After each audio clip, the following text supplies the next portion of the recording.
23 वर्षीय नन गर्भवती कैसे हो गई? बच्चे के पिता के आने के पीछे छिपा है चौंकाने वाला कारण। मंदिर से एक असाधारण कहानी। चौंकाने वाला भिक्षुणी ने खुद को गर्भवती पाया। बच्चे का पिता निकला। विदेशी देखने से पहले कृपया सदस्यता लें और लाइक करें। यह हमारी बहुत मदद करेगा। वाराणसी के बाहरी इलाके में ऊंचे पहाड़ों के बीच बसा श्री काशी विश्वनाथ मंदिर अपनी दुनियादारी से दूर शांति के लिए जाना जाता है। मंदिर ऊंचे स्थान पर स्थित है, जहां पर्यटक कम ही आते हैं और हवा में प्राचीन शांति छाई रहती है। कभी कभार कुछ तीर्थयात्री आते हैं, लेकिन मंदिर सादगी पर ध्यान केंद्रित करता है, दिखावे पर नहीं। इसलिए तीर्थयात्री आमतौर पर ज्यादा देर तक नहीं रुकते हैं। एक दिन एक विदेशी श्री काशी विश्वनाथ मंदिर में दिखाई दिया। वह लंबा था और उसका अलग रूप तुरंत ध्यान आकर्षित करता था। मंदिर की ननें हैरान रह गईं और उससे पूछने लगीं कि वह किसे ढूंढ रहा है। विदेशी ने टूटी-फूटी हिंदी में विनम्रता से पूछा, क्या साध्वी राधा जी यहाँ हैं? उसने साधारण वस्त्र पहने हुए थे और ऐसा लग रहा था जैसे वह हाँफ रहा हो, मानो उसने गर्मी में बहुत दूर की यात्रा की हो। ननें समझ गईं कि वह हाल ही में मंदिर में आई युवा नन राधा को ढूंढ रहा है। इसलिए उन्होंने उसे रास्ता दिखा दिया। साध्वी ध्यान कक्ष में ध्यान कर रही हैं। क्या हम आपकी कोई मदद कर सकते हैं? विदेशी ने आह भरी। मेरा नाम डेविड है और मैं अमेरिका से हूं। मैं राधा को अच्छी तरह से जानता हूं। मुझे उनसे मिलना होगा।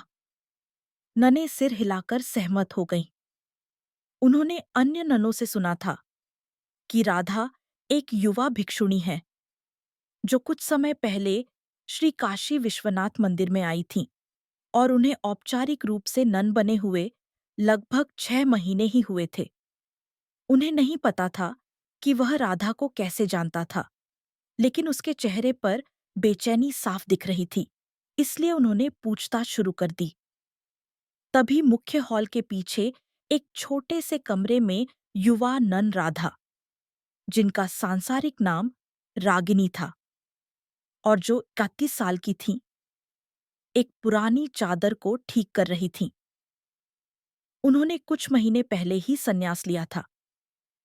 एक और नन कमरे में दाखिल हुई। एक विदेशी व्यक्ति आपसे मिलने आया है। उसने कहा कि वह अमेरिका से है। क्या आप उसे जानती हैं? राधा चौंक गईं और उन्होंने अपना सिर उठाया। डेविड, उसका चेहरा पीला पड़ गया। मैं खुद जाकर उससे मिलूंगी। राधा ने अपनी चादर को व्यवस्थित किया और सावधानी से कमरे से बाहर निकल गई। उसका दिल तेजी से धड़क रहा था। वह यहाँ कैसे आ गया? इस दूरदराज की जगह पर क्यों? अनगिनत सवाल उसके मन में उमड़ रहे थे, लेकिन उसे इसकी पुष्टि करने की आवश्यकता थी।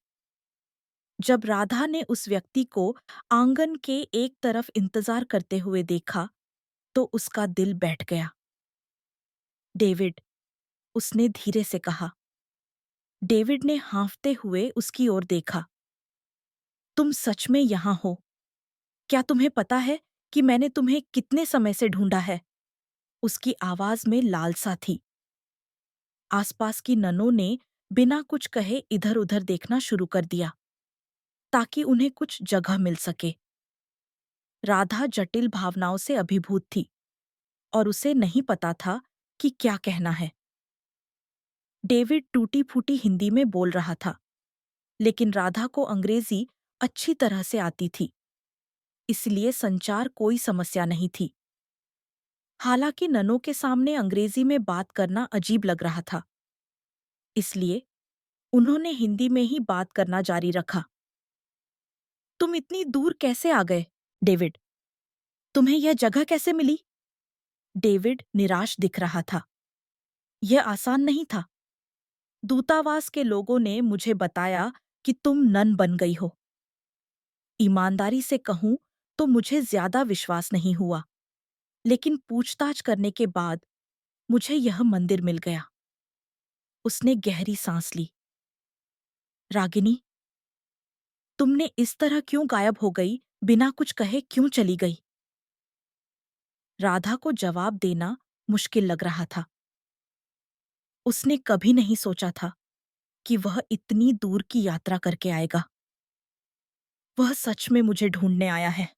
एक भावना उसके दिल में उमड़ रही थी, लेकिन उसने खुद को शांत रहने के लिए मजबूर किया। एक भिक्षुणी के रूप में वह खुद को भावनाओं से बहने नहीं दे सकती थी। मुझे नहीं पता कि कहाँ से शुरू करूं। मुझे खेद है कि मैं बिना कुछ कहे गायब हो गई। लेकिन अब तुम क्या चाहते हो? उसकी आवाज कांप रही थी। वास्तव में उसे छोड़कर मंदिर आने के बाद राधा को एक और भी चौंकाने वाली बात पता चली। वह सब महीने की गर्भवती थी। उसका पेट धीरे धीरे फूल रहा था, लेकिन शुरुआत में उसने सोचा कि यह सिर्फ मंदिर में सात्विक जीवन शैली के कारण वजन बढ़ना है।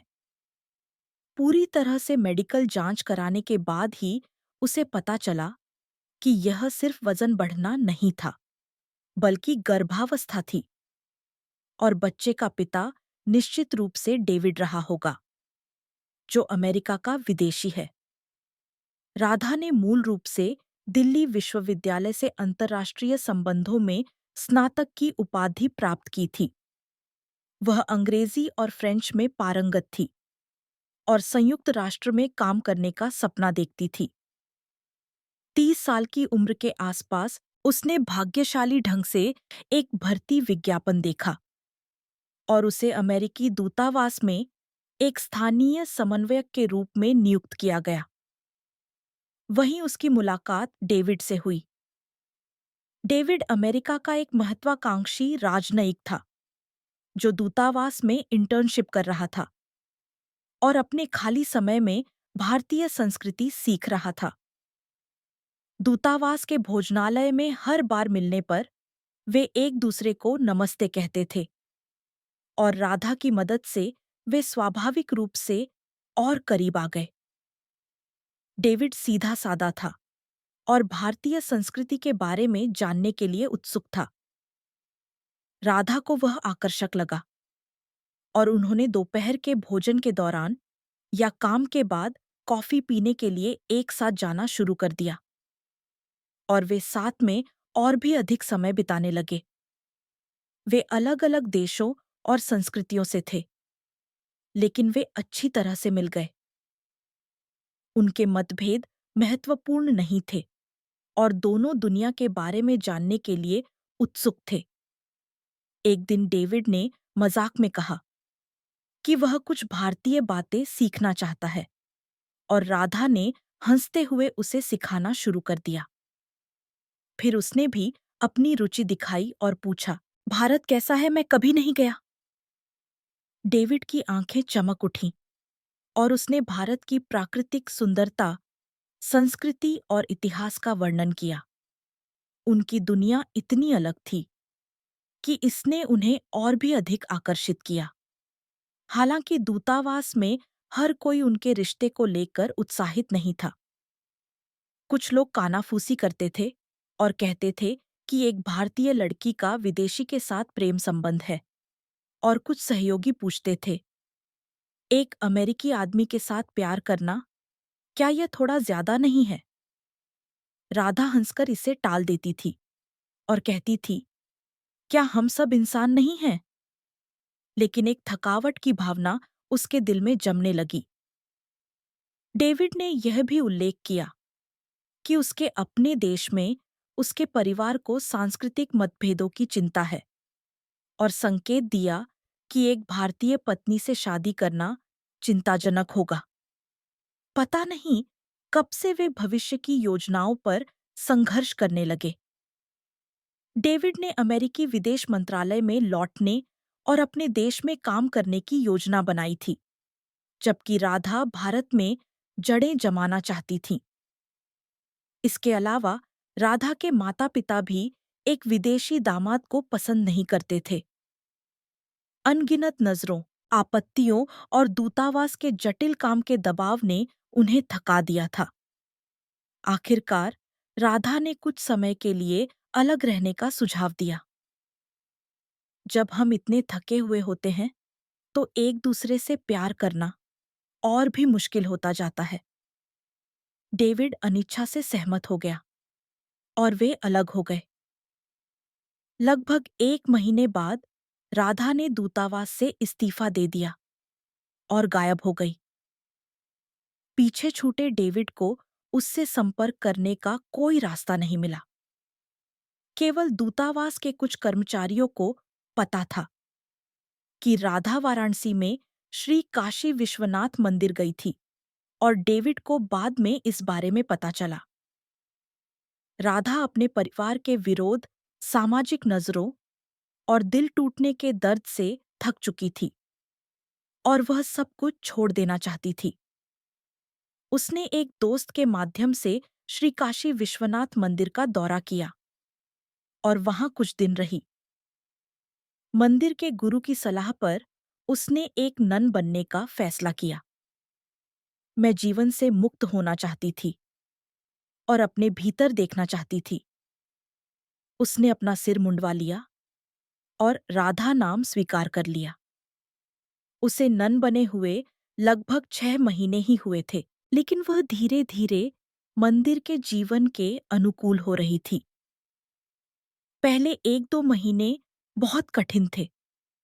अचानक पहाड़ी मंदिर में रहने का मतलब था सुबह 4 बजे उठना और अंतहीन दैनिक कामकाज और धार्मिक समारोहों और ध्यान में भाग लेना।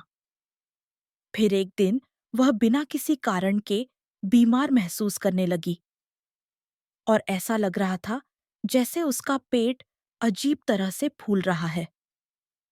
शुरुआत में उसने इस पर ध्यान नहीं दिया और उसने सोचा कि यह सिर्फ सात्विक भोजन का बहुत अधिक सेवन करने के कारण हो रहा है। लेकिन फिर उल्टी चक्कर आना और प्रेरणा की कमी लगातार होने लगी। नने चिंतित होने लगीं और उन्होंने उसे शहर के अस्पताल में जांच कराने की सलाह दी। लेकिन परिणाम अप्रत्याशित था। वह 7 महीने की गर्भवती थी। राधा सदमे से अवाक रह गई। उसने सोचा, बेशक मेरे बच्चे का पिता डेविड ही हो सकता है। उसे चक्कर आ रहे थे। उसने मंदिर को उसके साथ अपने रिश्ते को भूलने के लिए चुना था, लेकिन अब वह उसके बच्चे को पेट में लिए हुए है।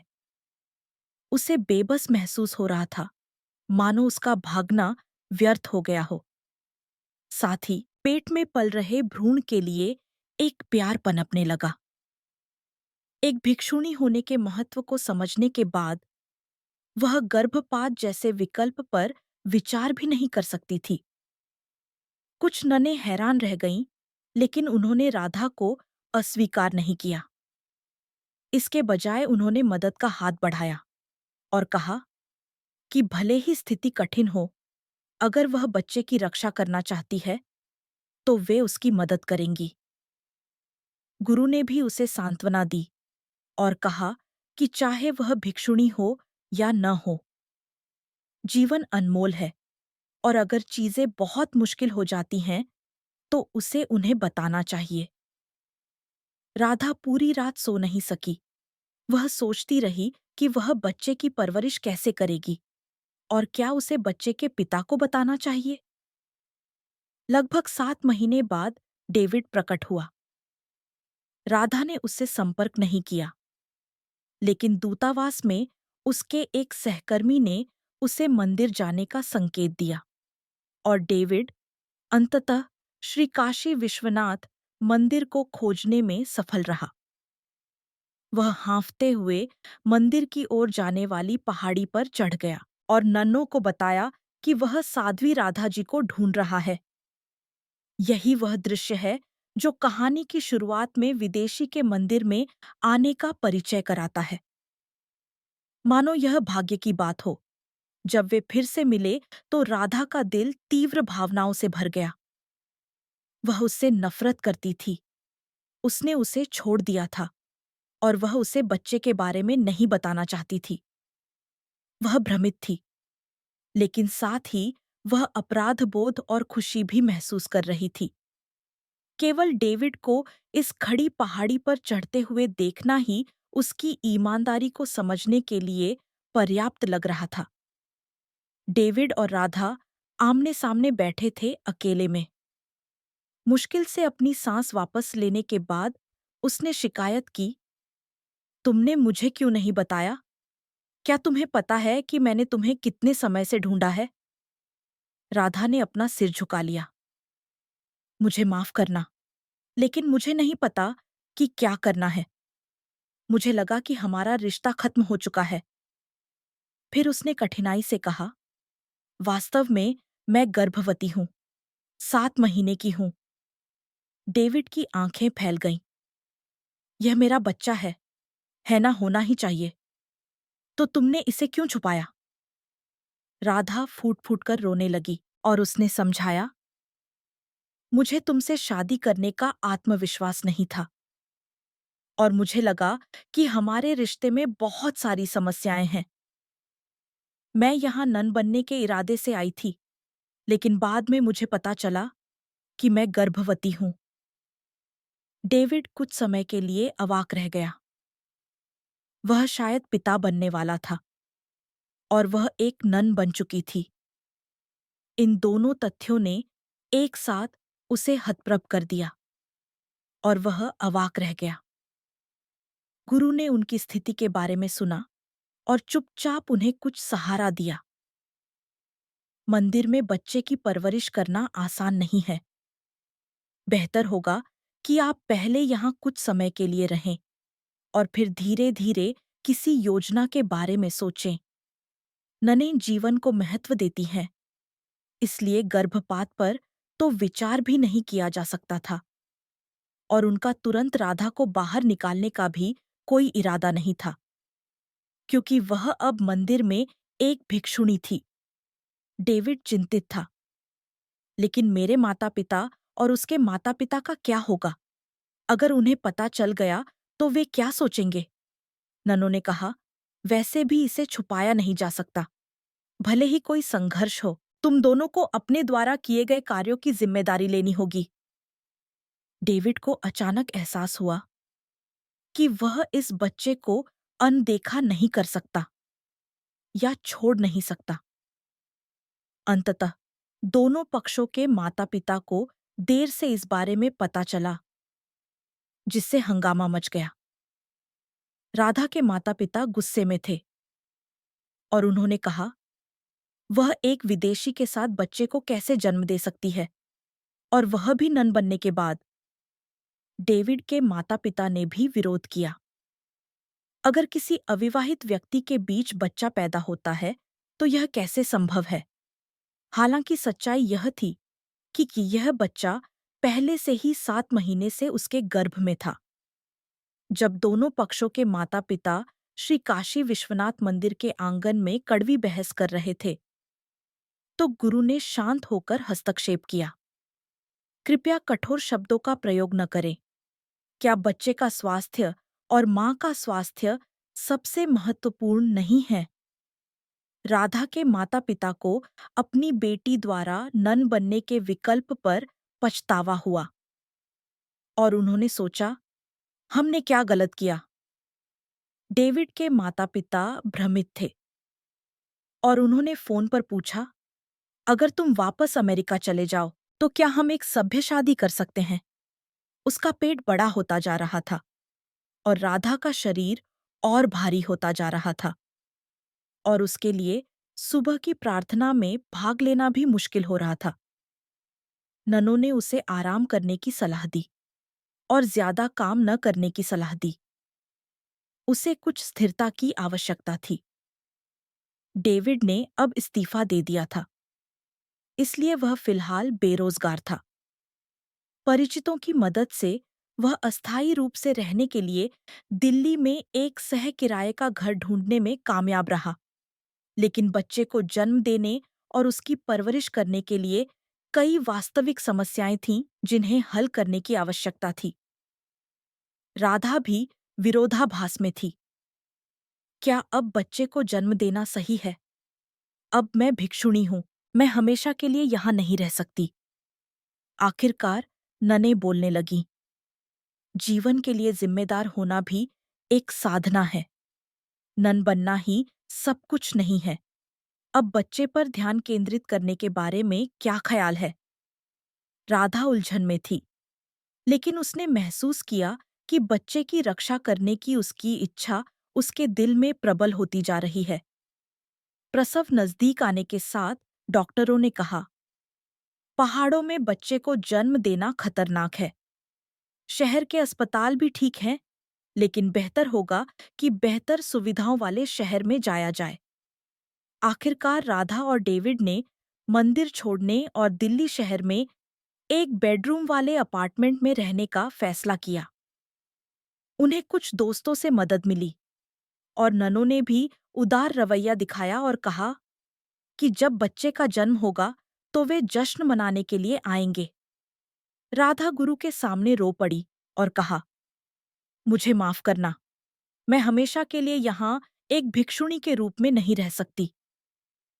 लेकिन गुरु ने उसे सांत्वना देते हुए कहा, माफी मांगने की कोई आवश्यकता नहीं है। तुम्हारे पास बस अब करने के लिए चीजें हैं। उनके किराए के घर में लगभग 1 महीना रहने के बाद अंततः प्रसव पीड़ा शुरू हो गई। देर रात मीरा ने अपना पेट पकड़ लिया और दर्द से कराहने लगी। अरे राम, बहुत दर्द हो रहा है। रवि ने तुरंत 108 पर डायल किया। एम्बुलेंस आई और उसे अस्पताल ले गई और कई घंटों के प्रयास के बाद तड़के बच्चे का जन्म हुआ।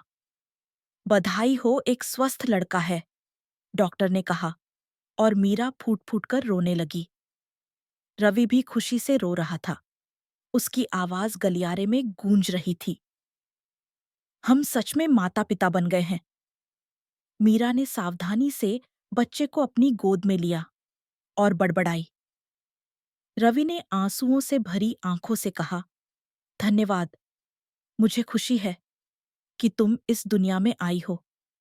मुझे खुशी है कि मैं तुम्हारे साथ हूं।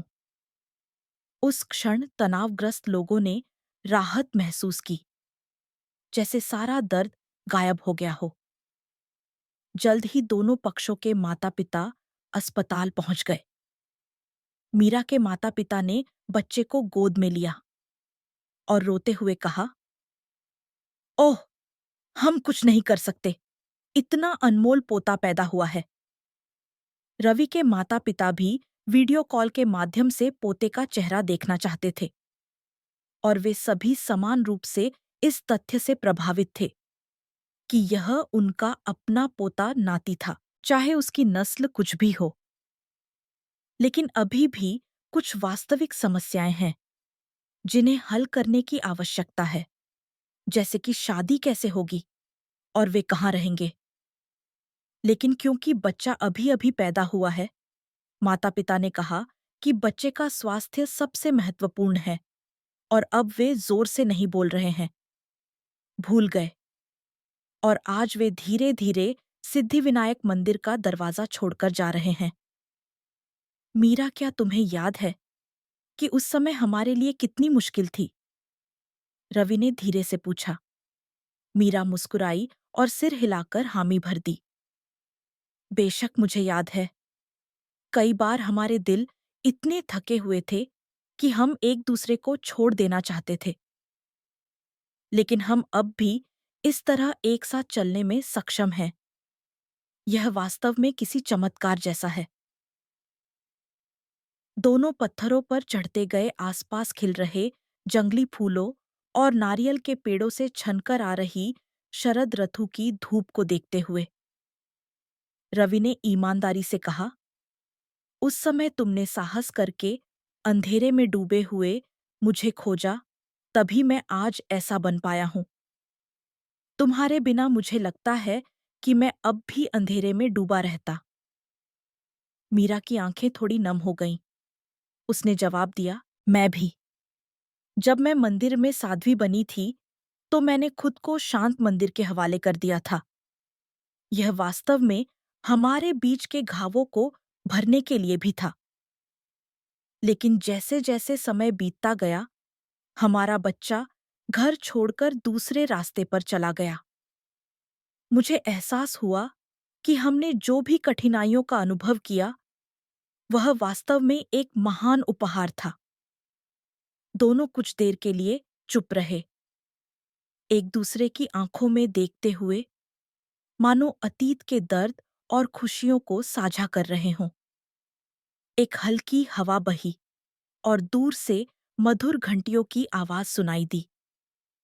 रवि ने धीरे से कहा, हमारे बच्चे के सन्यासी बनने से हमें न केवल दर्द मिला है, बल्कि एक दूसरे में विश्वास और प्यार भी मिला है। मीरा ने धीरे से कहा, मैं शुरू में दुनिया से डरती थी और मुझ पर बहुत सारे घाव थे, लेकिन तुम हमेशा वहां मेरी रक्षा करते थे और हमारे बच्चे की बदौलत हम सभी स्वस्थ जीवन जी पाए। अब मैं बस तुम्हारी आंखों में देखकर जान सकती हूं कि सारा दर्द प्यार में बदल गया है। वे कुछ देर के लिए गलियारे के बगल में एक छोटे से तालाब के किनारे बैठे और साफ पानी को देखते हुए उन्होंने अपनी बातचीत जारी रखी। रवि ने कबूल किया, मुझे लगता है कि अब तक मैंने जितने भी असफलताओं और निराशाओं का अनुभव किया है और जिन क्षणों से मैं भागा हूं, वे सभी मुझे इस जगह पर लाने का कारण हैं। मुझे एहसास हुआ कि ये सब अंततः हमारे परिवार को बनाने के लिए किए गए थे। तुम्हारे और हमारे बच्चे के कारण ही मैं फिर से खड़ा हो पाया हूं और तभी मैं आज जैसा हूं वैसा बन पाया हूं। मीरा ने चुपचाप अपनी आंखें बंद कर लीं। मैं भी। मुझे लगता है कि अब मैं जानती हूं कि मैं उस समय इतनी थकी हुई क्यों थी और मैं दुनिया से इतना क्यों डरती थी। क्योंकि हमने एक दूसरे को नहीं छोड़ा और एक दूसरे की रक्षा की, इसलिए वह दर्द अंततः प्यार में बदल गया। हमारे बच्चे ने हमें न केवल एक नया जीवन दिया, बल्कि एक दूसरे को फिर से देखने और एक दूसरे को समझने का एक शानदार अवसर भी दिया। दोनों मुस्कुराए, मानो अतीत के दुहक और भय एक पल में पिघल गए हों। हम हमेशा साथ रहेंगे, एक दूसरे के लिए और अपने बच्चे के लिए भी। चलो, मुश्किल के समय में इस रास्ते पर वापस आते हैं और अपने भीतर शांति पाते हैं। रवि ने दृढ़ता से कहा। मीरा मुस्कुराई और कहा, हाँ, चलो ऐसा करते हैं। चलो हमेशा एक दूसरे के सहायक बनते हैं। मुझे विश्वास है कि आज हम जिस रास्ते पर चले हैं, वह हमारा मार्गदर्शन करता रहेगा। दोनों के हाथ कसकर बंधे हुए थे। हल्की हवा के साथ आ रही हल्की घंटियों के बीच दोनों ने अतीत के दर्द और अकेलेपन को याद किया और भागने वाले वर्षों को याद किया और एक दूसरे की आंखों में देखा। जब तक हम साथ हैं, हम किसी भी कठिनाई को दूर कर सकते हैं। हाँ, हमारे बच्चे ने हमें जो प्यार और खुशी दी है, उससे सब कुछ संभव हो गया है। उनकी आवाजों में कभी अनुभव किया गया दुहक अब गर्मजोशी भरी यादों में पिघल रहा है। समय बीतता गया और बच्चे को घर छोड़े हुए इतने साल बीत चुके हैं, जिससे दोनों के दिल और मजबूत हो गए हैं। हर साल शरद ऋतु में दोनों निश्चित रूप से फिर से सिद्धि विनायक मंदिर का दौरा करेंगे, एक साथ टहलेंगे और अतीत की कहानियां साझा करेंगे। मैंने उस समय जो भागने का काम किया था, वह वास्तव में हम सभी का मार्गदर्शन करने का एक अवसर था। और क्योंकि तुम फिर से मेरे पास आए, तभी हमारा बच्चा स्वस्थ रूप से बड़ा हो पाया है। बहुत बहुत धन्यवाद। इस तरह एक दूसरे को देखते हुए दोनों ने फिर से कसम खाई। हम भविष्य में एक साथ रहेंगे, एक दूसरे का दर्द भी साझा करेंगे और एक दूसरे की खुशी भी साझा करेंगे और इस अनमोल पारिवारिक बंधन को बनाए रखेंगे। यह सच है। भले ही यह रास्ता कठिन हो, अगर हम एक दूसरे की रोशनी बन जाएं, तो हम किसी भी अंधेरे को दूर कर सकते हैं। रात हो गई। दोनों सिद्धिविनायक मंदिर के शांत प्रवचन कक्ष में कुछ देर बैठे, चाय पीते हुए और बातें करते हुए। प्रवचन कक्ष की खिड़की से आ रही चांदनी में मधुर घंटियों की आवाज धीरे से सुनाई दे रही थी। हमने एक समय पर एक दूसरे को लगभग खो दिया था, लेकिन अब हम एक साथ हैं। यह तथ्य सबसे बड़ा चमत्कार लगता है, रवि ने धीरे से कहा। मीरा ने कहा, चूंकि हम आज तक पहुंच ही चुके हैं और अपने अपने घावों को दूर कर चुके हैं, तो चलो अब एक दूसरे के मजबूत सहयोगी बन जाते हैं, क्योंकि हमारे पास बच्चा है। हम और भी अधिक चमकते हैं। उसने दूसरे के कंधे पर हाथ रखा। उस रात दोनों मंदिर के गलियारे में टहलते रहे, अतीत की यादों और भविष्य के सपनों के बारे में बातें करते रहे। जिस दिन हमारा बच्चा घर छोड़कर गया था, उस दिन तुम्हें फिर से देखकर मैं रो पड़ा था। वे आंसू वास्तव में एक वादे की तरह थे कि हम फिर से एक साथ होंगे, रवि ने कहा। मीरा ने कुछ क्षण के लिए अपनी आंखें बंद कर लीं और कहा, यह सच है। उस समय का दर्द ही वह कारण है कि हम आज यहाँ हैं। एक दूसरे को समझने और गले लगाने के उन क्षणों ने हमें सच्चे प्यार का अर्थ समझाया। जब वे एक साथ सड़क पर चल रहे थे, तो उन्होंने महसूस किया कि शाखाओं से आ रही गर्म धूप धीरे-धीरे अतीत के घावों को मिटा रही है और एक दूसरे के प्रति उनका प्यार और आभार गहरा होता जा रहा है। तुम्हारे साथ बिताए गए सभी क्षण वह कारण है जिससे मैं आज यहाँ खड़ा हो पाया हूँ। हम दोनों ने एक दूसरे के लिए जितना समय बिताया है, वह हमारे परिवार की ताकत बन गया है। हाँ, क्योंकि हमारे बच्चे के कारण हम फिर से एक दूसरे को पा सके हैं और एक सच्चा परिवार बन सके हैं।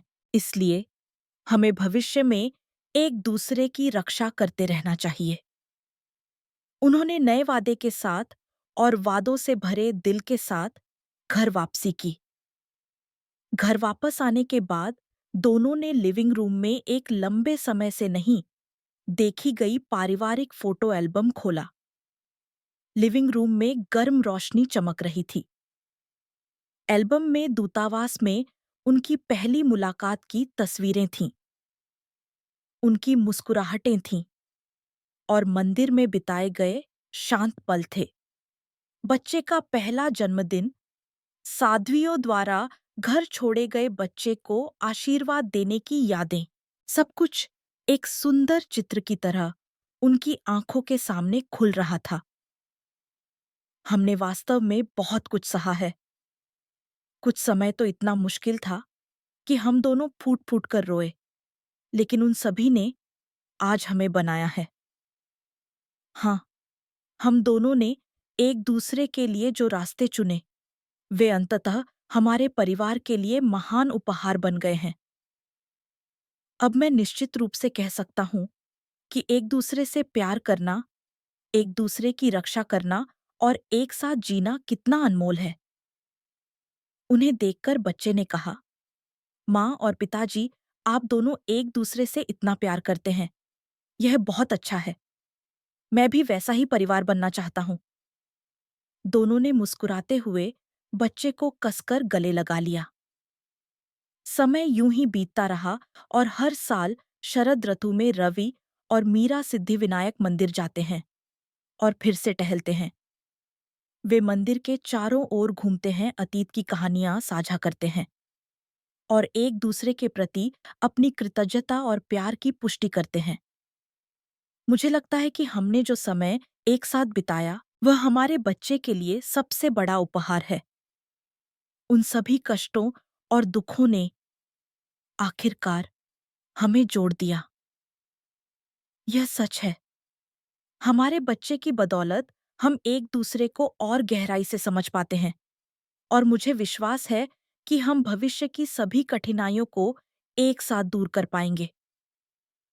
दोनों ने कसकर एक दूसरे के हाथ थामे और एक साथ आगे बढ़ने की प्रतिबद्धता दोहराई। रात गहरी हो रही थी। वे सिद्धिविनायक मंदिर के शांत पूजा कक्ष में कुछ देर बैठे प्रार्थना करते हुए। भिक्षुओं की गर्मजोशी भरी मुस्कान और प्राचीन काल से चली आ रही बौद्ध शिक्षाएं उनके दिलों में समा गईं। सब कुछ भाग्य के अनुसार चलता है। उस भाग्य में एक दूसरे को गले लगाना ही सच्ची करुणा का अभ्यास है। भिक्षु के शब्दों की तरह रवि और मीरा हर दिन एक दूसरे के प्यार और विश्वास के साथ जी रहे हैं। घर लौटते समय जब बच्चे ने खिड़की से बाहर देखते हुए पूछा, माँ पिताजी, क्या हम कल फिर मंदिर चलेंगे?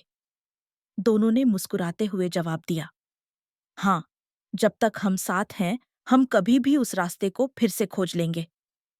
इन शब्दों में प्यार भरा हुआ था और उस परिवार का भविष्य निहित था, जिसने अतीत के दर्द और संघर्षों के बाद फिर से कसम खाई थी। इस तरह उनके बच्चे के घर छोड़ने के बाद भी रवि और मीरा अपना प्यार साझा करते रहे और एक दूसरे और अपने परिवार के लिए जीते रहे। भले ही साल बीत जाएं और सभी घाव मिट जाएं, उनके द्वारा एक साथ तय किया गया रास्ता हमेशा एक गर्मजोशी भरी याद बनकर रहेगा। हमारा जीवन सच में बहुत जटिल है, लेकिन हम उस जटिलता में एक दूसरे की रक्षा करने में सक्षम हैं और अंततः यही सबसे बड़ा उपहार है। हाँ, हमारे बच्चे ने हमें जो प्यार और आशा दी है, वह भविष्य में भी हमारे रास्ते का मार्गदर्शन करती रहेगी। एक दूसरे को देखते हुए दोनों ने दृढ़ मुस्कान के साथ कल की ओर रुख किया। सिद्धिविनायक मंदिर की विशिष्ट घंटियों की आवाज के साथ उनका प्यार फिर से चमक उठा और एक दूसरे के दिलों में गहरी गूंज छोड़ गया। वे सभी पल उनकी अविस्मरणीय कहानी का हिस्सा बन जाएंगे और भविष्य तक चलते रहेंगे। आज देखने के लिए धन्यवाद। यदि आपको यह वीडियो पसंद आया हो तो सदस्यता लें और लाइक करें। साध्वियों ने इस बारे में सुनकर फोन पर उन्हें बधाई दी और कहा, यह बहुत अच्छी खबर है। बच्चे के लिए अपना ख्याल रखना और जिन लोगों को पिता बनना है, उन्हें आपका समर्थन करना चाहिए। मीरा मुस्कुराई और कहा, मैं एक साध्वी नहीं बन पाई, लेकिन फिर भी आपका बहुत बहुत धन्यवाद। अस्पताल से छुट्टी मिलने के बाद दोनों ने गंभीरता से अपने किराए के घर में बच्चे की देखभाल करना शुरू कर दिया। वे बच्चे के दिन रात रोने के कारण अच्छी तरह सो नहीं पा रहे थे। वे डायपर बदलने और फार्मूला दूध पिलाने में इतने व्यस्त थे कि उन्हें नहीं पता था कि वे क्या कर रहे हैं।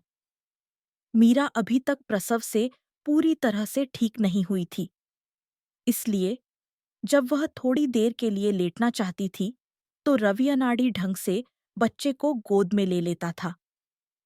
ओह! यह छोटा जीवन लगातार रो रहा है। मैं क्या करूं? उसने घबराकर कहा। लेकिन दोनों के सहयोग से वे धीरे-धीरे बच्चे की देखभाल करने के आदी हो गए। मीरा कभी-कभी भ्रमित हो जाती थी, क्योंकि उसका वातावरण उस समय से पूरी तरह से अलग था, जब वह एक साध्वी थी। क्या मैं सांसारिक दुनिया में वापस आ गई हूं?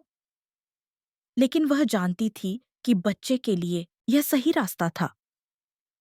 जब वह बच्चे को शांति से सोते हुए देखती थी, तो वह कुछ समय के लिए अपनी सभी चिंताओं और तनावों को भूल जाती थी। रवि ने कहा कि एक दिन वह बच्चे को केन्या में अपने माता-पिता के घर ले जाना चाहता है, ताकि वह उसे अपने देश की सुंदरता दिखा सके। मीरा ने जवाब दिया कि वे बाद में धीरे-धीरे इस पर विचार कर सकते हैं। बेशक टकराव भी होते थे। उनकी अलग-अलग संस्कृतियां, भाषाएं और जीवन जीने के तरीके थे, और बच्चे की परवरिश का दबाव इतना अधिक था कि अक्सर छोटी-मोटी बहसें होती रहती थीं। कभी-कभी जब रवि थोड़ी स्पेनिश सीखना चाहता था और मीरा से उसे सिखाने के लिए कहता था, तो मीरा गुस्सा हो जाती थी और कहती थी, मैं प्रसव से ठीक होने और बच्चे की देखभाल करने की कोशिश कर रही हूँ। तुम कुछ और क्यों सीखना चाहते हो? इस समय रवि जवाब देता था, मैं साध्वी के रूप में तुम्हारे जीवन को समझने की कोशिश कर रहा हूं, लेकिन तुम मेरी संस्कृति में रुचि क्यों नहीं ले रही हो? लेकिन जब बच्चा रोने लगता था, तो वे दोनों शांत हो जाते थे और पश्चाताप करते थे और कहते थे, इस बच्चे के लिए हमें अब और नहीं झगड़ना चाहिए। अतीत में जिन चीजों को सुलझाना मुश्किल था, वे बच्चे के होने के कारण संभव हो गईं और वे एक दूसरे के साथ समझौता करने में सक्षम थे। समय के साथ बच्चा लगभग 1 साल का हो गया और दोनों ने एक छोटा सा पहला जन्मदिन समारोह आयोजित किया। उन्होंने दोनों पक्षों के माता-पिता और कुछ दोस्तों को आमंत्रित किया। एक छोटा सा कमरा किराए पर लिया और भोजन और मोतीचूर लड्डू तैयार किए। आसपास के लोगों ने कहा कि अश्वेत पिता और भारतीय माँ के बीच का बच्चा बहुत प्यारा है और वे सभी कह रहे थे, उसने क्या अच्छा सामान पकड़ा है, और उसे बधाई दी और उसकी कांस्य रंग की त्वचा और गोल-मटोल गालों की ओर आकर्षित हुए। मीरा ने एक संशोधित सलवार कमीज पहनी थी और रवि ने एक सूट पहना था। बच्चे ने एक छोटी सी धोती पहनी थी और जब उन्होंने उसके सिर पर पगड़ी पहनी, तो उसने रोना शुरू कर दिया, जिससे हंगामा मच गया। दोनों पक्षों के माता-पिता भी लंबे समय के बाद एक आरामदायक माहौल में थे। रवि के माता-पिता ने वीडियो कॉल के माध्यम से अपने पोते को बधाई दी और मीरा के माता-पिता को भी राहत मिली और उन्होंने कहा, ओह, वह कितना सुंदर है। तुमने इतने समय तक कड़ी मेहनत की है। ऊपरी तौर पर वे अभी भी असहज थे, लेकिन बच्चे की ओर उनकी निगाहें लगातार गर्मजोशी से भरी थीं।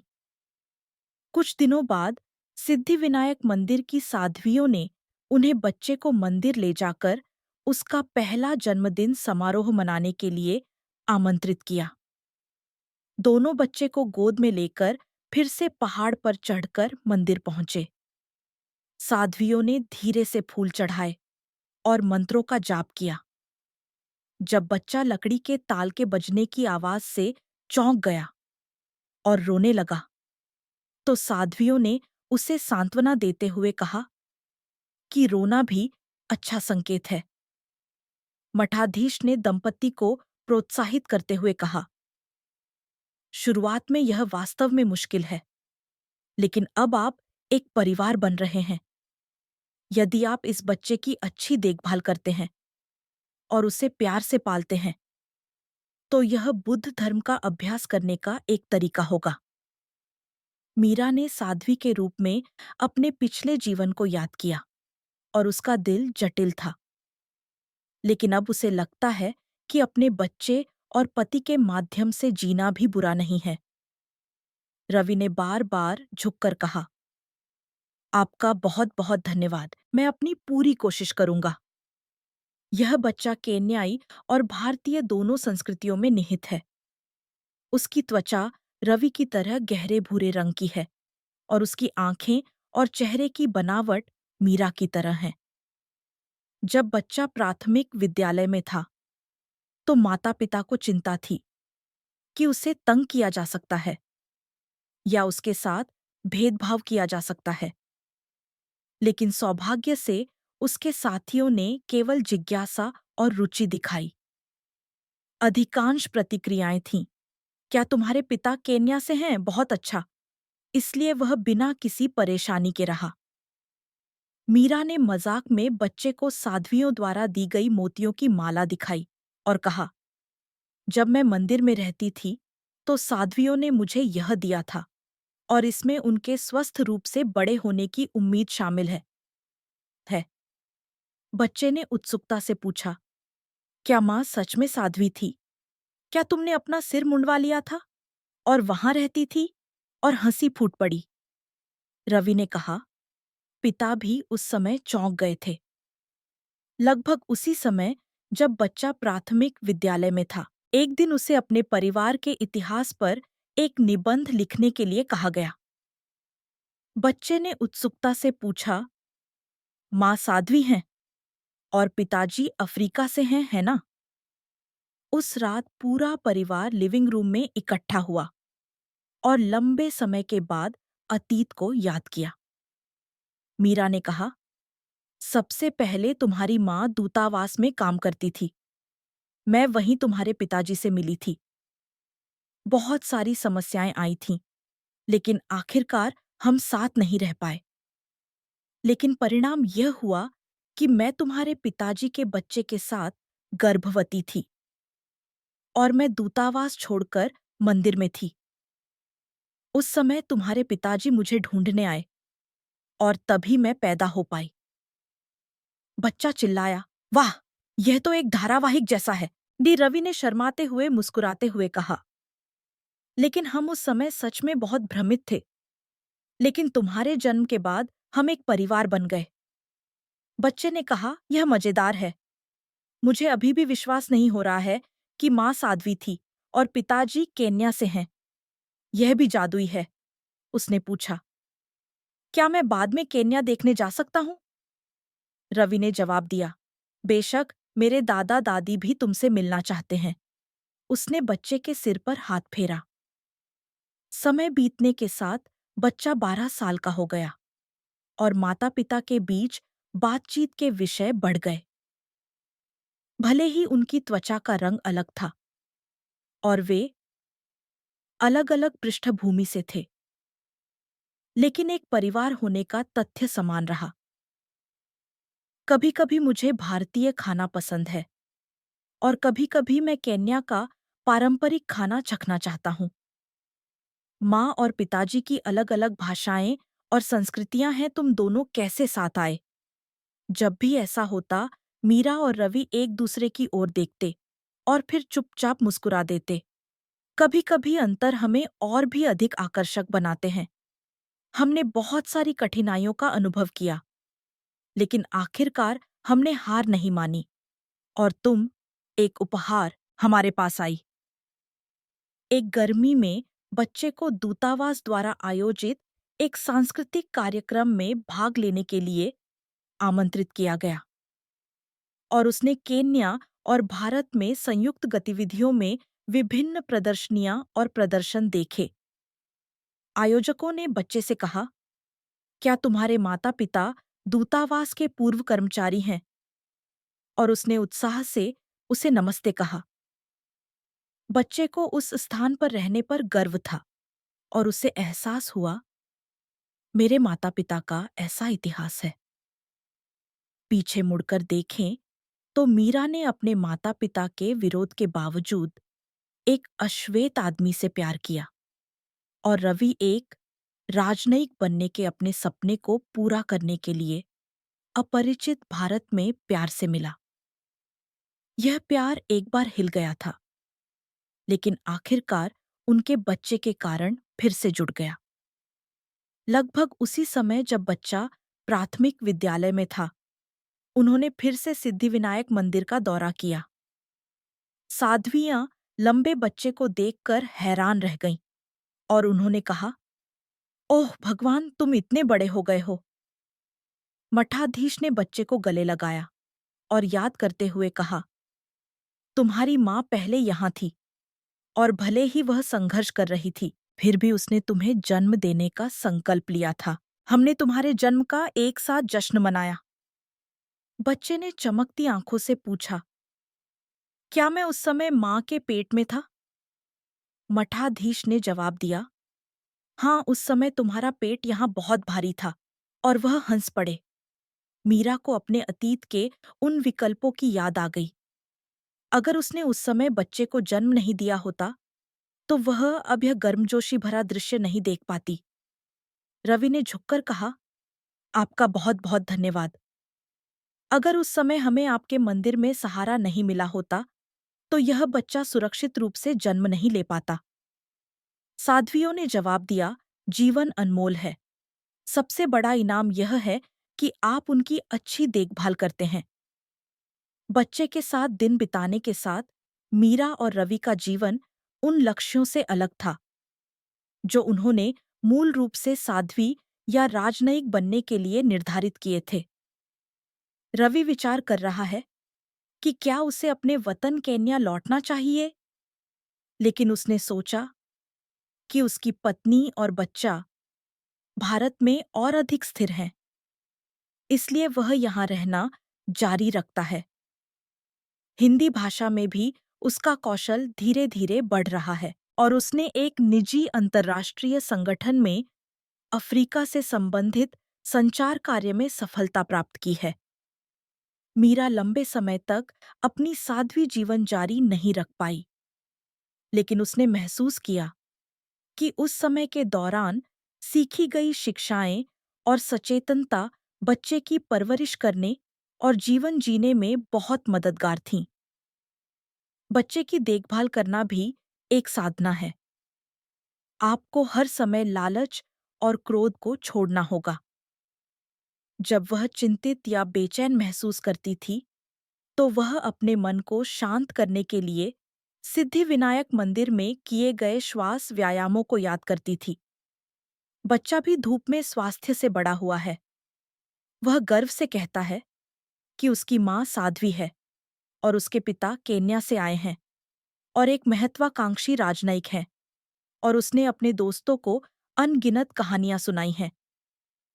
कभी-कभी जिज्ञासु वयस्क आते हैं और कहते हैं, वाह, तुम्हारे माता-पिता की कहानी सच में एक फिल्म की तरह है। ये बच्चा हंसकर जवाब देता है, लेकिन अब यह सामान्य है। हम एक परिवार के रूप में एक दूसरे से प्यार करते हुए जी रहे हैं। उनके बच्चे को इतने स्वस्थ जीवन दृष्टिकोण के साथ बढ़ते हुए देखकर माता-पिता को राहत मिलती है।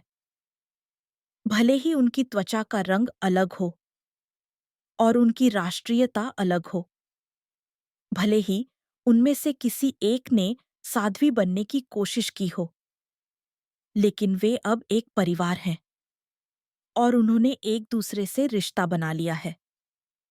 यह वह सब है जो मीरा और रवि ने सभी कठिनाइयों के परिणामों का अनुभव किया है। एक दिन बच्चे ने विशेष रूप से पूछा, माँ और पिताजी, उस समय आप लोग इतने परेशान क्यों थे? क्या तुम शादी नहीं कर सकते थे और खुशी से नहीं रह सकते थे? मीरा और रवि ने एक दूसरे को देखा और मुस्कुरा दिए। हमें उस समय यह विश्वास नहीं था कि हम एक दूसरे के मतभेदों को दूर कर पाएंगे, और हमें समाज की नजरों से भी डर लगता था। लेकिन तुम्हारे होने के बाद हमने सब कुछ एक साथ आजमाने का फैसला किया। बच्चे ने इन शब्दों को सुनकर सिर हिलाया और पूछा, तो क्या तुम अब खुश हो? माता-पिता ने एक साथ सिर हिलाया। हाँ, हम सच में बहुत खुश हैं। तुम्हारे हमारे साथ होने के कारण हम और भी खुश हैं। ये शब्द झूठ नहीं थे। बेशक हकीकत में अभी भी समस्याएं हैं। आसमान छूती कीमतें, बच्चे की परवरिश और काम को संतुलित करना, और सांस्कृतिक अंतर से होने वाले झगड़े। हालांकि दोनों ने अतीत की तरह आसानी से हार नहीं मानी। मंदिर में शांत मन की यादें और बच्चे द्वारा दी गई खुशी ने उन्हें कसकर बांधे रखा। इसके अलावा जब मंदिर की साध्वियां समय-समय पर फोन करके उनसे उनकी स्थिति और बच्चे के बड़े होने के बारे में पूछती थीं, तो उन्हें हमेशा इस बात का एहसास होता था कि वे आगे बढ़ रहे हैं। अगर मैंने इस बच्चे को मिटा दिया होता या अपने साध्वी जीवन पर जोर दिया होता, तो क्या होता? मीरा कभी-कभी उन अनुमानों के बारे में सोचती है। हर बार जब वह ऐसा करती है, तो वह बच्चे की हंसी के बारे में सोचती है जो उसके पेट से शुरू होकर अब तक जारी है, और निष्कर्ष हमेशा एक ही होता है। मैंने अब जो रास्ता चुना है वह सही है। रवि भी ऐसा ही महसूस करता है। अगर वह केन्या वापस चला गया होता या दूतावास में काम करना जारी रखता, तो वह इतने अनमोल रिश्ते को खो देता, और वह अब जो है उसे अपनाता है। प्यार शायद ऐसा ही होता है। यह नस्लीय बाधाओं, माता-पिता के विरोध, काम और तनाव, और यहाँ तक कि साध्वी के जीवन सहित सभी प्रकार की बाधाओं को दूर करता है। और अंततः एक साथ आता है। नतीजतन एक बच्चे का जन्म हुआ और उस बच्चे ने उनके परिवार को और भी अधिक अर्थ दिया।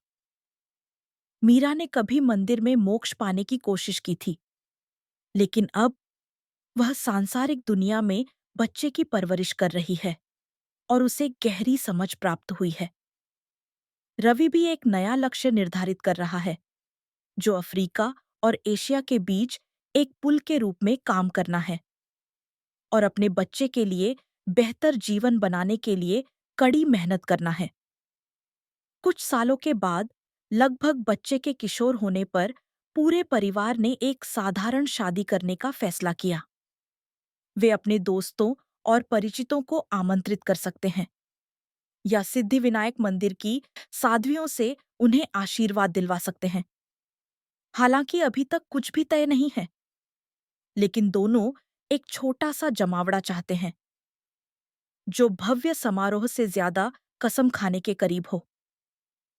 हम पहले से ही एक परिवार हैं, लेकिन मैं बच्चे के बड़े होने से पहले औपचारिक रूप से कसम खाना चाहता हूं, उन्होंने हंसते हुए कहा। जब वह दिन आएगा तो मठाधीश एक संक्षिप्त शास्त्र का पाठ करेगा और दोनों पक्षों के माता-पिता अपने पोते को लेकर मुस्कुराएंगे और ताली बजाएंगे। अफ्रीकी लय और भारतीय पारंपरिक वाद्य यंत्रों का मिश्रण हो सकता है। लोग कह सकते हैं, उन्होंने बहुत सारी कठिनाइयों का अनुभव किया, लेकिन आखिरकार वे एक परिवार बन गए। दुनिया में कोई भी बाधा प्यार से नहीं जीती जा सकती है। यह मीरा और रवि और उनके बच्चे की कहानी है।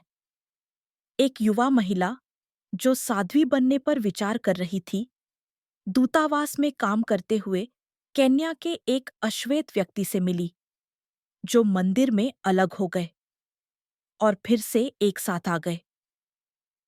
उन्होंने आखिरकार एक जीवन को जन्म दिया और माता-पिता बन गए। उस रास्ते पर उन्होंने जितनी भी नजरों और आपत्तियों का सामना किया, उन्हें दूर करते हुए वे आज भी एक ही छत के नीचे रहते हैं और एक दूसरे को गले लगाते हैं। नस्ल, भाषा और धार्मिक रास्ते अलग-अलग हो सकते हैं, लेकिन निष्कर्ष केवल एक है। वे एक ऐसा परिवार बन रहे हैं जिसे दुनिया में किसी भी चीज से नहीं बदला जा सकता है। और बच्चा उस परिवार का दिल है। उस परिवार की खिड़की के बाहर एक रात रोशनी आ रही है। बच्चा जो अब चलना सीख रहा है, अपने माता-पिता को गले लगा रहा है।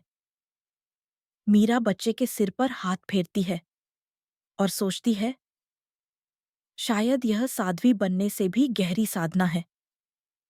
रवि धीरे से उसके कान में फुसफुसाता है, शुक्रिया। मुझे खुशी है कि मैंने तुम्हें और हमारे बच्चे को नहीं खोया। एक दूसरे की गर्माहट पूरे कमरे में भर जाती है।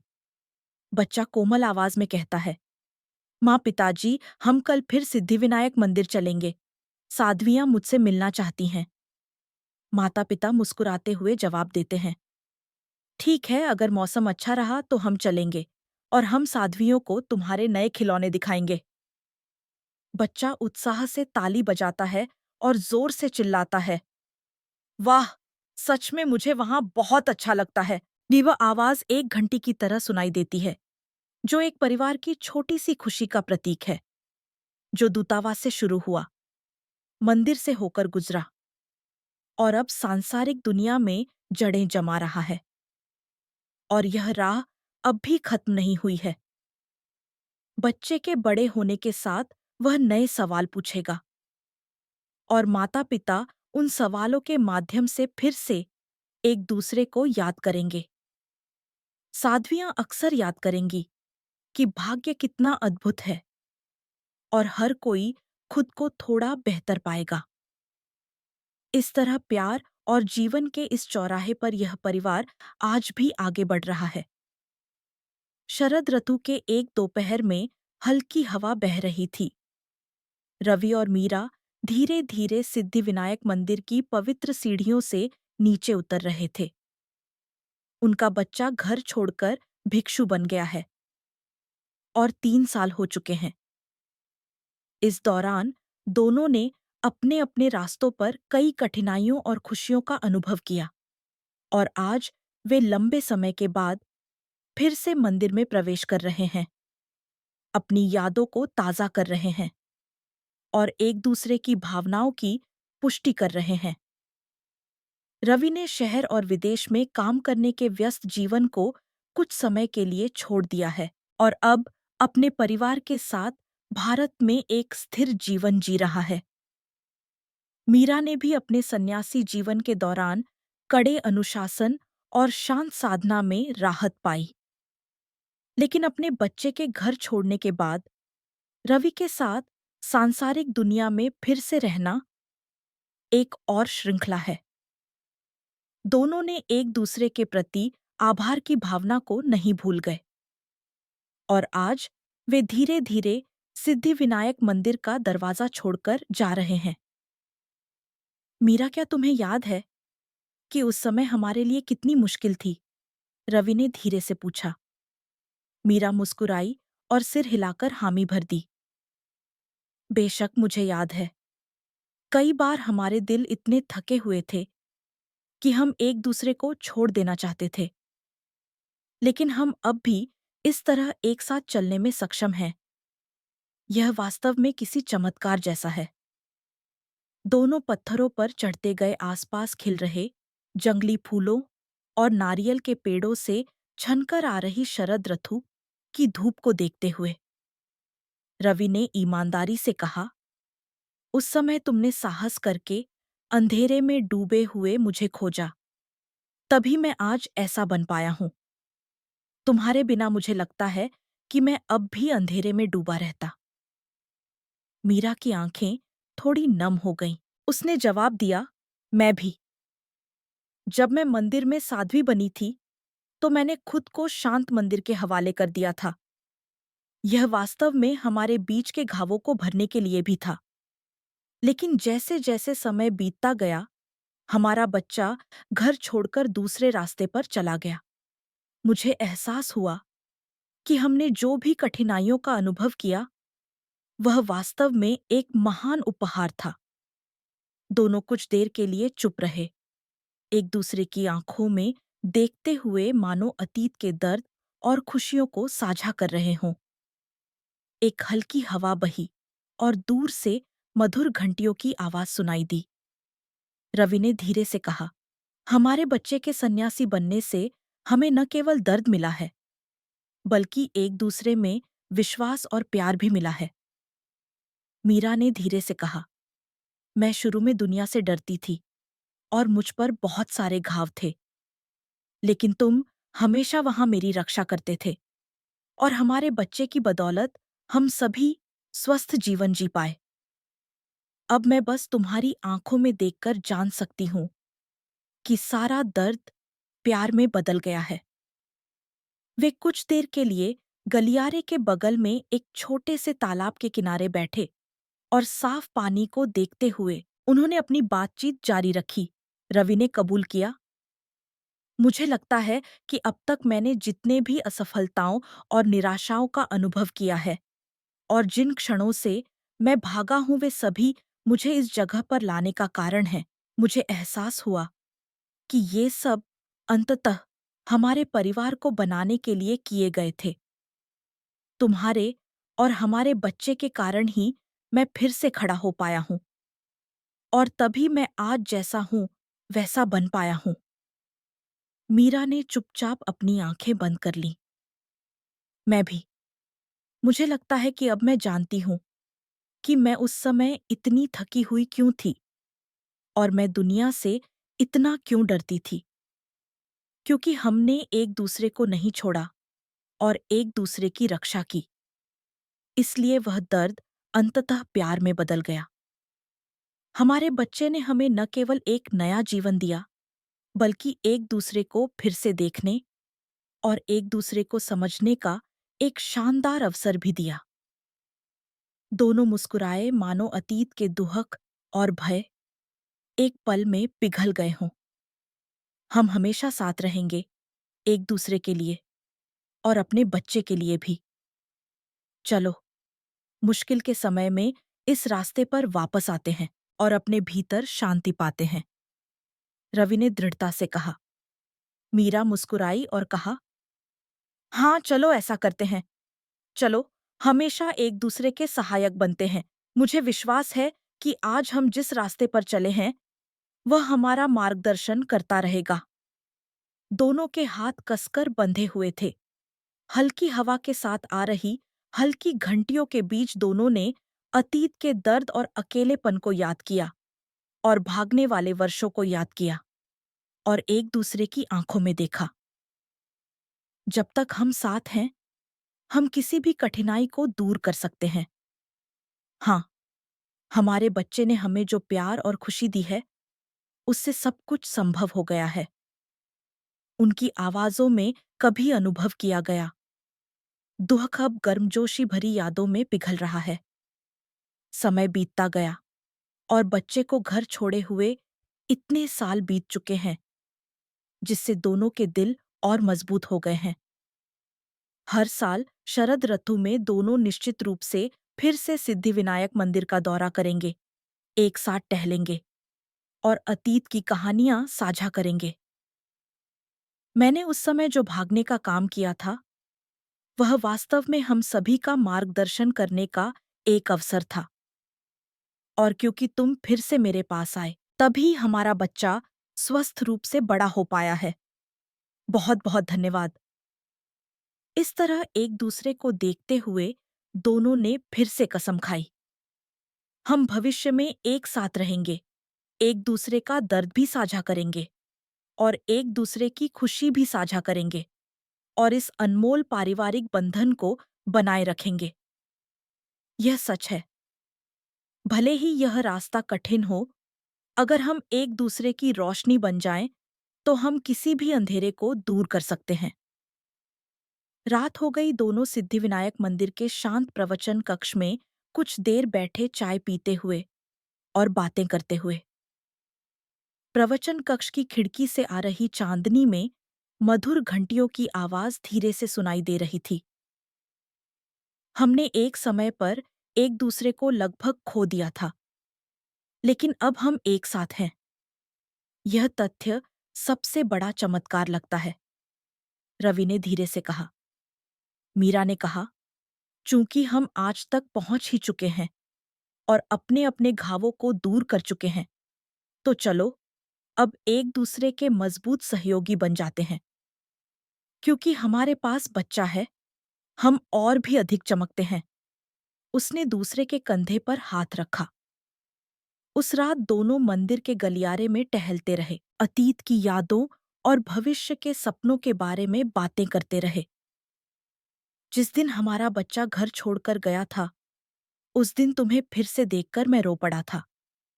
वे आंसू वास्तव में एक वादे की तरह थे कि हम फिर से एक साथ होंगे, रवि ने कहा। मीरा ने कुछ क्षण के लिए अपनी आंखें बंद कर लीं और कहा, यह सच है। उस समय का दर्द ही वह कारण है कि हम आज यहाँ हैं। एक दूसरे को समझने और गले लगाने के उन क्षणों ने हमें सच्चे प्यार का अर्थ समझाया। जब वे एक साथ सड़क पर चल रहे थे, तो उन्होंने महसूस किया कि शाखाओं से आ रही गर्म धूप धीरे से अतीत के घावों को मिटा रही है और एक दूसरे के प्रति उनका प्यार और आभार गहरा होता जा रहा है। तुम्हारे साथ बिताए गए सभी क्षण वह कारण है जिससे मैं आज यहाँ खड़ा हो पाया हूँ। हम दोनों ने एक दूसरे के लिए जितना समय बिताया है, वह हमारे परिवार की ताकत बन गया है। हाँ, क्योंकि हमारे बच्चे के कारण हम फिर से एक दूसरे को पा सके हैं और एक सच्चा परिवार बन सके हैं। इसलिए हमें भविष्य में एक दूसरे की रक्षा करते रहना चाहिए। उन्होंने नए वादे के साथ और वादों से भरे दिल के साथ घर वापसी की। घर वापस आने के बाद दोनों ने लिविंग रूम में एक लंबे समय से नहीं देखी गई पारिवारिक फोटो एल्बम खोला। लिविंग रूम की टीम में गर्म रोशनी चमक रही थी। एल्बम में दूतावास में उनकी पहली मुलाकात की तस्वीरें थीं। उनकी मुस्कुराहटें थीं और मंदिर में बिताए गए शांत पल थे। बच्चे का पहला जन्मदिन, साध्वियों द्वारा घर छोड़े गए बच्चे को आशीर्वाद देने की यादें, सब कुछ एक सुंदर चित्र की तरह उनकी आंखों के सामने खुल रहा था। हमने वास्तव में बहुत कुछ सहा है।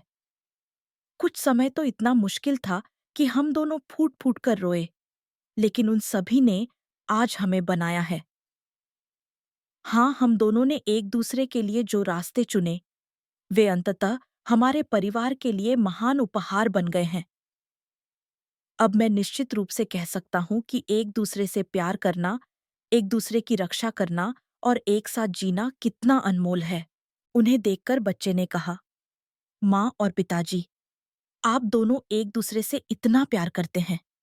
यह बहुत अच्छा है। मैं भी वैसा ही परिवार बनना चाहता हूँ। दोनों ने मुस्कुराते हुए बच्चे को कसकर गले लगा लिया। समय यूं ही बीतता रहा और हर साल शरद ऋतु में रवि और मीरा सिद्धिविनायक मंदिर जाते हैं और फिर से टहलते हैं। वे मंदिर के चारों ओर घूमते हैं, अतीत की कहानियां साझा करते हैं और एक दूसरे के प्रति अपनी कृतज्ञता और प्यार की पुष्टि करते हैं। मुझे लगता है कि हमने जो समय एक साथ बिताया, वह हमारे बच्चे के लिए सबसे बड़ा उपहार है। उन सभी कष्टों और दुखों ने आखिरकार हमें जोड़ दिया। यह सच है। हमारे बच्चे की बदौलत हम एक दूसरे को और गहराई से समझ पाते हैं और मुझे विश्वास है कि हम भविष्य की सभी कठिनाइयों को एक साथ दूर कर पाएंगे। दोनों ने कसकर एक दूसरे के हाथ थामे और एक साथ आगे बढ़ने की प्रतिबद्धता दोहराई। रात गहरी हो रही थी। वे सिद्धिविनायक मंदिर के शांत पूजा कक्ष में कुछ देर बैठे प्रार्थना करते हुए। साध्वियों की गर्मजोशी भरी मुस्कान और प्राचीन काल से चली आ रही बौद्ध शिक्षाएं उनके दिलों में समा गईं। सब कुछ भाग्य के अनुसार चलता है। उस भाग्य में एक दूसरे को गले लगाना ही सच्ची करुणा का अभ्यास है।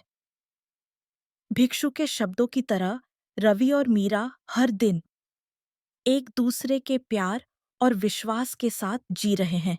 घर लौटते समय जब बच्चे ने खिड़की से बाहर देखते हुए पूछा, माँ पिताजी, क्या हम कल फिर मंदिर चलेंगे?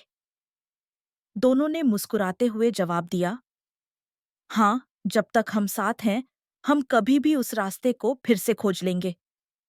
इन शब्दों में प्यार भरा हुआ था और उस परिवार का भविष्य निहित था, जिसने अतीत के दर्द और संघर्षों के बाद फिर से कसम खाई थी। इस तरह उनके बच्चे के घर छोड़ने के बाद भी रवि और मीरा अपना प्यार साझा करते रहे और एक दूसरे और अपने परिवार के लिए जीते रहे।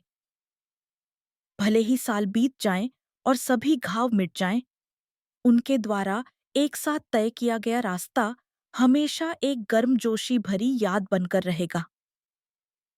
हमारा जीवन सच में बहुत जटिल है, लेकिन हम उस जटिलता में एक दूसरे की रक्षा करने में सक्षम हैं और अंततः यही सबसे बड़ा उपहार है। हाँ, हमारे बच्चे ने हमें जो प्यार और आशा दी है, वह भविष्य में भी हमारे रास्ते का मार्गदर्शन करती रहेगी। एक दूसरे को देखते हुए दोनों ने दृढ़ मुस्कान के साथ कल की ओर रुख किया। सिद्धिविनायक मंदिर की विशिष्ट घंटियों की आवाज के साथ उनका प्यार फिर से चमक उठा और एक दूसरे के दिलों में गहरी गूंज छोड़ गया। वे सभी पल उनकी अविस्मरणीय कहानी का हिस्सा बन जाएंगे और भविष्य तक चलते रहेंगे। आज देखने के लिए धन्यवाद। यदि आपको यह वीडियो पसंद आया हो, तो सदस्यता लें और लाइक करें।